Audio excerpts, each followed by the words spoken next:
Good morning, everybody, and welcome back. So today I kind of wanted to do a special video to kind of do a recap for the year of 2020. So we're in November. We're almost at the end of the year. So for those of you who are new here, I did a kind of like where we were at. I think it was March or April, so it's now November. I have a lot of new people here, so I kind of wanted to do a recap and let you guys in on what we've been doing. So we're on the debt-free journey and we follow the Dave Ramsey plan, not always to a T, but to the best of our ability, because things do happen and you have to adjust your budget, and if something's gonna happen, it'll happen. So let's get into this. All right, so at the beginning of January is when January 1 was when we started getting really serious about our debt-free journey. We had a lot of this, that payment, and we even had garnishments in there. So in January, Alicia and I had talked. So I am married. I'm married to a woman. We've been married, oh gosh, 12 years now. 12, yeah. Maybe a little bit longer. We started in January. We got together and we were like, look, we make way too much money to be having so much debt. And we were normal, trying to, figure things out. We wanted some things, and it was really whether or not we could afford the payment. So we changed our mindset and we're like, okay, we need to clean a lot of this up. So we did. We started. So January 1, we started doing overtime and putting our money together and starting paying big chunks on debt. So the first things that we wanted to get rid of was Alicia had 2 garnishments from 2 credit cards that basically she couldn't pay and forgot about, or whatever happened, and she got sued. So she was making $25 every 2 weeks, so it was $50 a month and she had 2 of those. So the first 2 weeks in January, we put our money together. So each card, I think they both were Capital One cards at one point in time, and they both were $4,000 or near $4,000. One she had paid down to, I think, 38 or 39, and the other one was still close to 4,000. So we started tackling the first one, which was the lowest one, and we followed Dave Ramsey's baby steps on that to list all your debts and then start tackling the small ones. And we had some, like a couple of medical bills in between there too, but those were the first 2 big things that we paid off that were significantly big chunks. So it took us 2 weeks to pay the first one off, which I was completely astonished by what we could do by putting our eggs in one basket and really tackling it. And so then the next one took like 3 weeks. So the first or second week of February, we had like the next one paid off already. So we paid off those 2 garnishments very early, and I was like, man, this is great, we can do this. And then we just started tackling some other stuff. So in between there, we had to get a new roof in July, and that was $12,650. So we took out a personal loan to help with that, and that was 10 grand. So we ended up paying that off before then, and then the roof.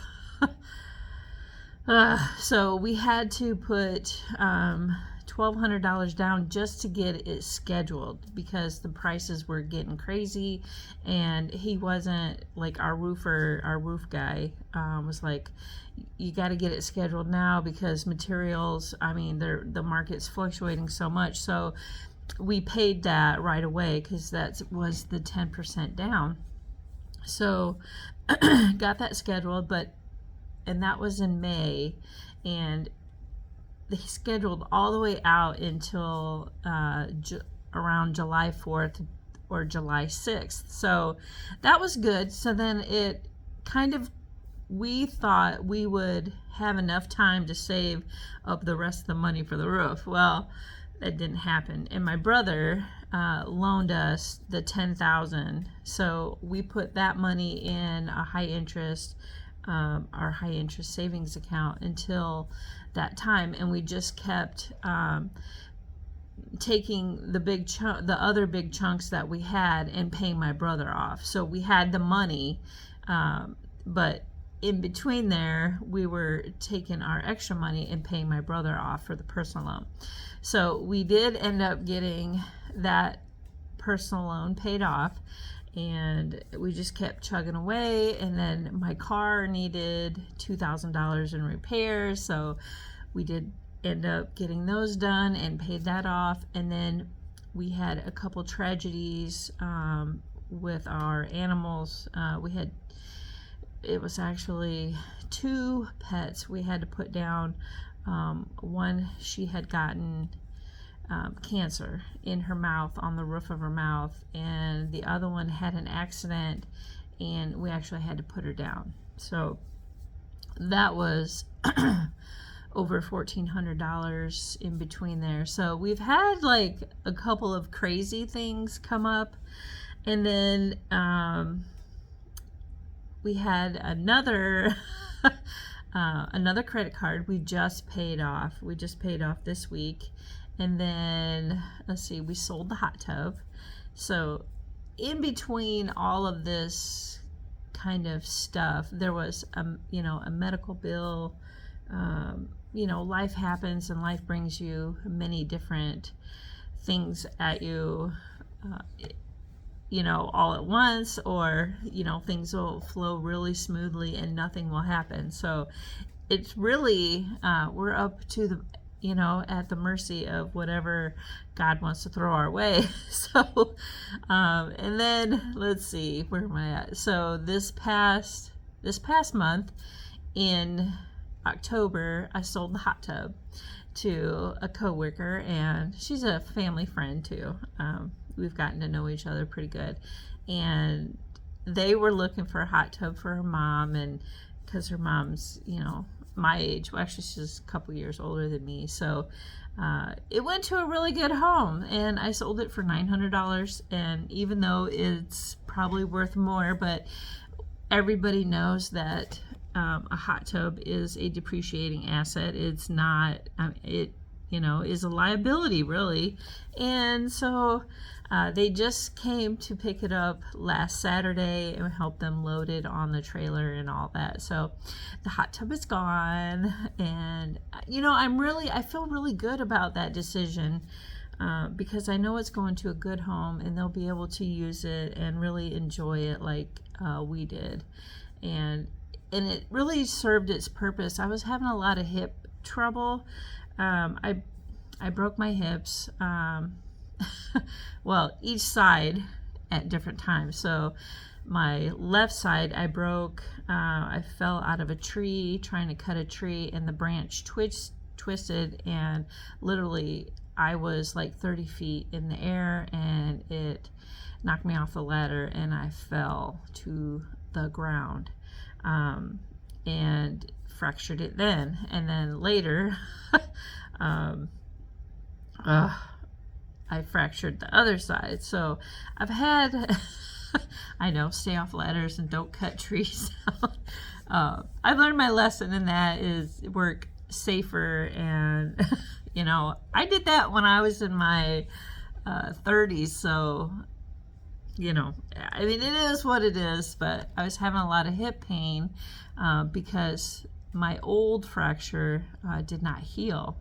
So Uh, yeah, so long story short. Anyway, we'll just move on. So then now that the hot tub is gone, our energy bill has actually lowered. It's half of what it was, and I am so blessed. Like, that was a great decision for us, because our electric bill is starting to creep up to $260 a month. And the hot tub, it runs constantly, the heater's always on, and we live in zone, I think it's 7 in Indiana, so it gets really cold in the wintertime, so you have to keep it above, I think it was always set at like 102, 101 in the wintertime, and then in the summertime we would lower that because we don't really need a hot tub in the summer. But it's really nice to sit in when the pool temperature is still chilly when you first open the pool. We have a pool too. So I'm very happy that our energy bills have been completely slashed. What do we say our last, I got my budget right here. So our NIPSCO bill, which is energy and gases together, was 111 like 36. So I paid 112. I always pay a little bit. I like even numbers, so I paid 112, and that's crazy because I wonder what. So the month of October, let's look while we're looking here. So the month of October, our NIPSCO bill was, well, actually we have to go back to September, because October I actually shut it off, was 261. Whew. So September our electric bill was 261, and then in October I actually drained the hot tub and cut the power, and it went down to 190. So then we're into November, which really sees the full benefits of cutting the electric and draining it and everything. So that's amazing, really.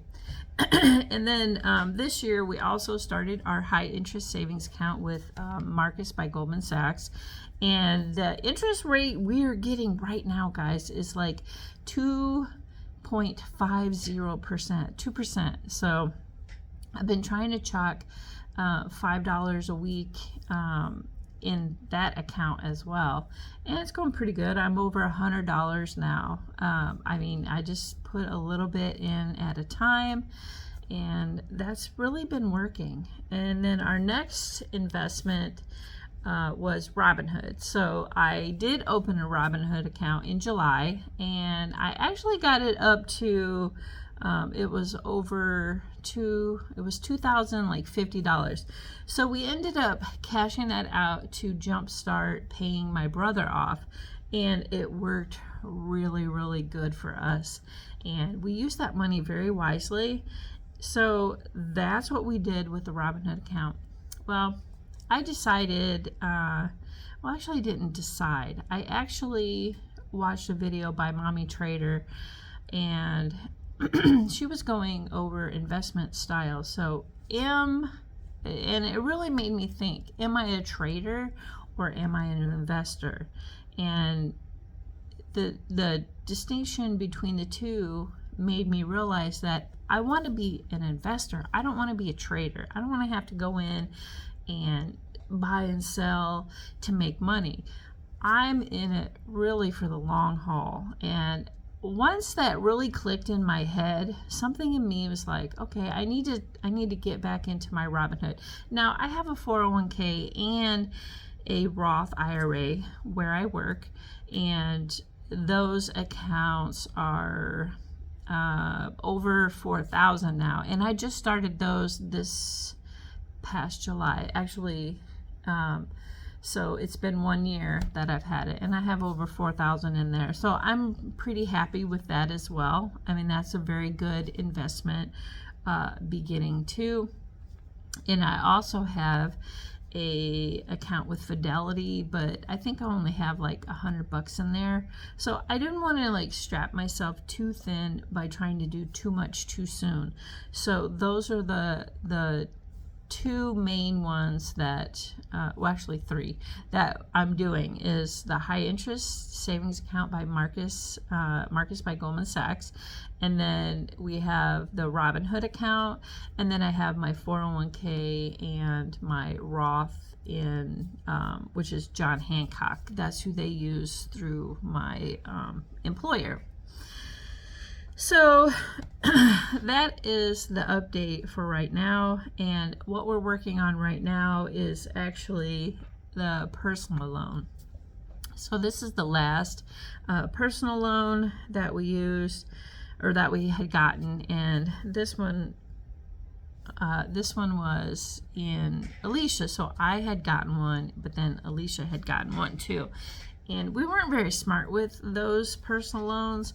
We kind of blew some of the money, and it was really a bad idea. But we're paying for that, and we've learned our mistakes.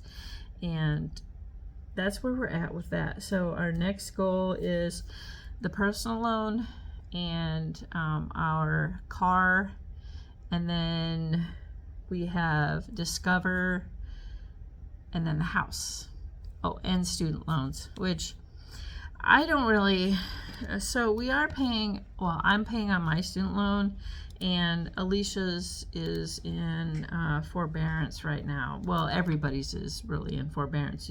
Nothing's due until January 1. I've been paying on mine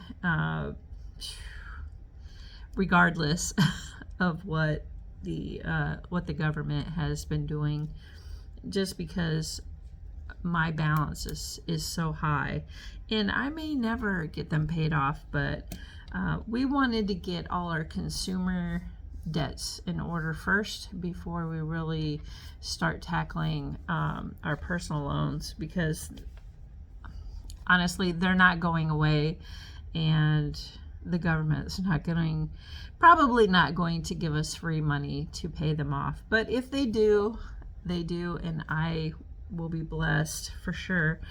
But we wanted to get our consumer debt in order first. So that's just a recap of where we're at and what we've paid off. We've actually paid off a huge chunk, and it's over, I added it up the other day, so it's over $60,000. It's like $68,000 right now that we have paid off. So literally, we have been living on I think it came up to like 17% of our income. That's groceries, utilities, gas for our car, and miscellaneous household stuff like that. So we are really going full bore on this thing to really get some things paid off. So, all right, guys, that's the recap. If you guys have any questions, leave me some comments. What you guys would like to see, or if I missed anything. And yeah, we're doing really good. The goal by December is to get the other personal loan paid off. So if everything goes and flows like it should, we should meet that goal at the end of December. So then in January, we will only have the car, the house, Discover, and our personal loans. So that's not bad considering where we've come from. Paying all that off is like, man. But we're not looking back. We're looking to the future. So, all right, guys, that's the recap. Excuse me. Thanks for watching, and we'll catch you guys on the next one. Bye.